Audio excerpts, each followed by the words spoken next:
Hello किसान भाइयों, मैं हूं आपका मछली वाला भैया उन्मेष टहरिया फिशरीज ग्रेजुएट एंटरप्रेन्योर और आप देख रहे हैं ऑस्कर फिशरीज।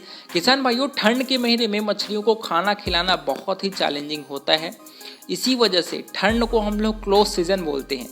तो अगर आप ठंड में भी मछलियों को अच्छे से खाना खिलाना चाहते हैं तो आज मैं इस वीडियो में आपको शेयर करने वाला हूं कि कैसे आप ठंड के महीने में भी आपके मछलियों को अच्छे से फीड करा सकते हैं।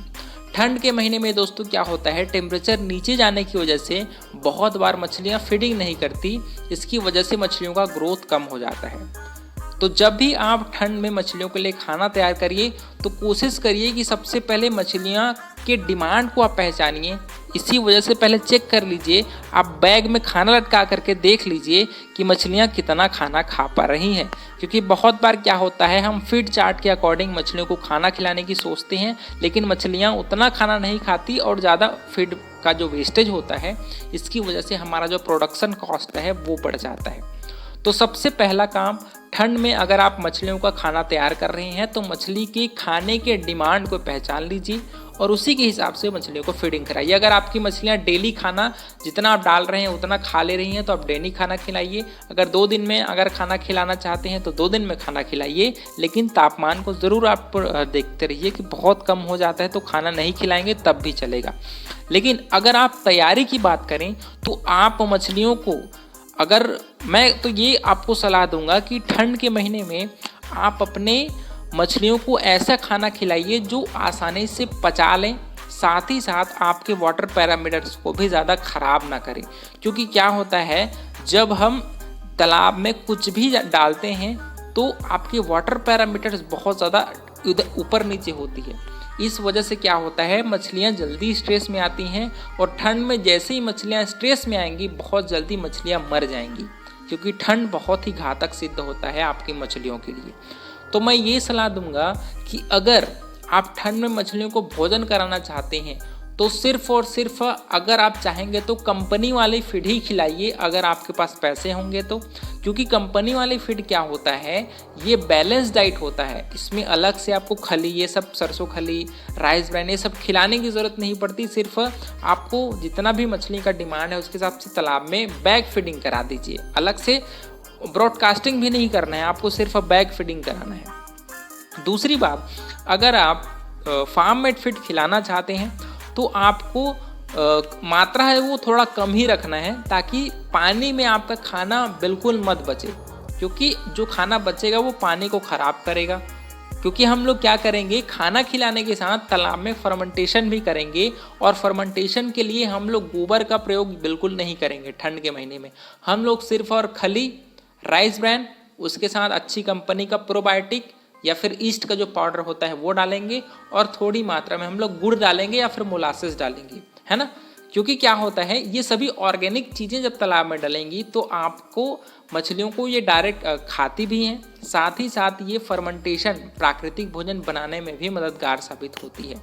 तो इस वजह से गोबर पर हम लोग ज़्यादा फोकस नहीं करेंगे ठंड के मौसम में, क्योंकि ये ज़्यादा आपके पानी को ख़राब करती है।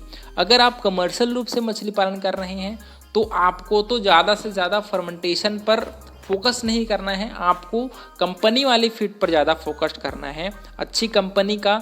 और प्रोटीन की जो मात्रा है दोस्तों, वो 28% से ऊपर वाला खाना बिल्कुल मत खिलाइए। क्योंकि क्या होगा, हाई प्रोटीन वाला अगर आप खाना खिलाएंगे तो मछलियाँ उसको ढंग से पचा नहीं पाएंगी और इससे ये होगा कि आपको महंगा खाना खिलाने में आपका इनपुट कॉस्ट ज़्यादा लग जाएगा, लेकिन जितना रिटर्न आपको ठंड में मिलना चाहिए वो उतना नहीं मिल पाएगा। तो आप कोशिश करिए कि 28% प्रोटीन वाले खाने से आप ऊपर बिल्कुल मत खिलाइए, ताकि फीड कॉस्ट कम रहे। साथ ही साथ आपको महीने में आप एक से 2 बार जरूर फर्मेंटेशन करिए। क्योंकि हम बहुत बार ये इग्नोर करते हैं कि मछलियों को प्राकृतिक भोजन की भी ज़रूरत पड़ती है। प्राकृतिक भोजन का मतलब है फाइटोप्लैंक्टन और जूप्लैंक्टन, और इसको बनाने के लिए आप फर्मेंटेशन में गोबर का प्रयोग ना करके सिर्फ और सिर्फ खली और राइस ब्रान का ही प्रयोग करिए। और दूसरी बात, खाना में आपको मछलियों को नमक डाल के देना है, कम से कम महीने में हफ्ते में कम से कम 2 से 3 दिन आप पर किलो कम से कम 10 ग्राम नमक डाल के खिलाइए। साथ ही साथ आप सॉइल और वाटर जो प्रोबायोटिक होता है अच्छी कंपनी का, वो तालाब में महीने में कम से कम 2 बार आप उसका छिड़काई करिए, क्योंकि ये आपके इन्वायरमेंट को बहुत अच्छी तरीके से मेंटेन रखती है। और आपकी अगर इन्वायरमेंट बहुत ही अच्छी रहेगी तो मछलियों को स्ट्रेस नहीं होगा, क्योंकि मछलियाँ ठंड में थोड़ा सा भी अगर वाटर पैरामीटर्स या फिर उनका खाना पीना ऊपर नीचे होता है, फिर मछलियाँ स्ट्रेस में आ जाती हैं। तो उससे अच्छा ये है कि हम लोग पहले से ही अपने तालाब के इन्वायरमेंट को बहुत ही अच्छा तरीक़ा से मेंटेन रखें। और ठंड में आपके मछलियों का सैम्पलिंग आपको ज़रूर करना है। जब भी आप फीडिंग कराइए तो कम से कम हफ्ते 10 दिन में एक बार मछलियों को सैम्पलिंग ज़रूर करिए कि उसका भार कितना ग्रहण कर रहा है, और उसके शरीर को भी चेक करिए कि कोई बीमारी के लक्षण तो नहीं नज़र आ रहे, क्योंकि उनके शरीर में बहुत बार दाग धब्बा आपको दिखाई देता है। और ठंड में अगर आप इस चीज़ को इग्नोर करोगे तो ये मछलियाँ बहुत जल्दी मर सकती हैं। उससे अच्छा ये है कि आप अपने मछलियों का सैम्पलिंग करिए खाना खिलाते समय, और उसके हिसाब से उसमें अच्छी अच्छी दवाइयाँ तालाब में डालते रहिए। दूसरी बात, एक गट प्रोबायोटिक भी आती है ना, आपकी मछलियों के लिए एंजाइम्स भी आती हैं जो मछलियों की पाचन शक्ति को बढ़ाती है। तो आप खाने में एंजाइम्स का भी प्रयोग करिए अच्छी कंपनी का, क्योंकि एंजाइम क्या करता है, उसकी पाचन को क्रिया को फास्ट कर देती है मछलियों के गट में जा कर के, जिससे मछलियों का डाइजेशन अच्छा हो जाता है और मछलियों को वेट ग्रहण करने में भी वो मददगार साबित होती है। तो अच्छी कंपनी का एंजाइम, अच्छी कंपनी का तालाब में प्रोबायोटिक और खाने में थोड़ी मात्रा में नमक, ये सारी चीज़ें हैं वो ठंड के मौसम में आपको डेफिनेटली यूज़ करना चाहिए, क्योंकि आप जितना ज़्यादा मछलियों को हेल्प करेंगे ठंड के महीने में, उतना ज़्यादा मछलियाँ ग्रोथ करेंगी। और ये भी होगा कि बहुत बार मछलियाँ कुछ भी नहीं खाएंगी, तो उसको भी आपको समझना है। ज़बरदस्ती खाने और तालाब में बिल्कुल ना डालें, क्योंकि अगर आप फीड की वेस्टेज ज़्यादा करेंगे तो आपका इनपुट कॉस्ट ठंड के महीने में बढ़ सकता है।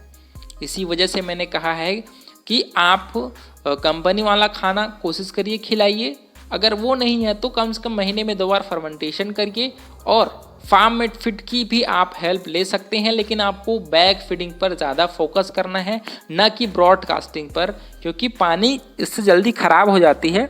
और जितना ज़्यादा आप मछलियों को केयर कर पाएंगे ना, उतना ज़्यादा आपकी मछलियों को ग्रोथ मिलेगा। इसके अलावा ठंड में आप सुबह सुबह उसमें नया नया पानी, फ्रेश वाटर तालाब में ज़रूर छोड़िए सुबह सुबह, ताकि पानी का तापमान है वो एक निश्चित लेवल पर मेंटेन रहे। और पानी की गहराई है दोस्तों, वो 7 से 8 फीट ज़रूर मेंटेन रखिए, क्योंकि गहरा पानी में आपके जो निचले हिस्से का जो क्षेत्र होता है तालाब का, वो गर्म रहता है, जिससे मछलियों को स्ट्रेस नहीं होता और वो अपना एरिया देख करके वहाँ अपने अच्छे से मेंटेन रख लेती हैं अपने शरीर को, है ना। तो जितना अच्छे से आप मैनेज करेंगे उतना अच्छी आपकी मछलियों को ग्रोथ मिलेगा। तो किसान भाइयों, अगर आपको वीडियो अच्छा लगा होगा तो वीडियो को लाइक ज़रूर करिए। ऑस्कर फिशरीज पर नए हैं तो चैनल को सब्सक्राइब करना बिल्कुल मत भूलिएगा। मिलता है अगले में किसान भाइयों, तब तक के लिए बड़ों का सम्मान करिए, छोटों को प्यार करिए और खुद का ढेर सारा ख्याल रखिए। Thank you, thanks for watching.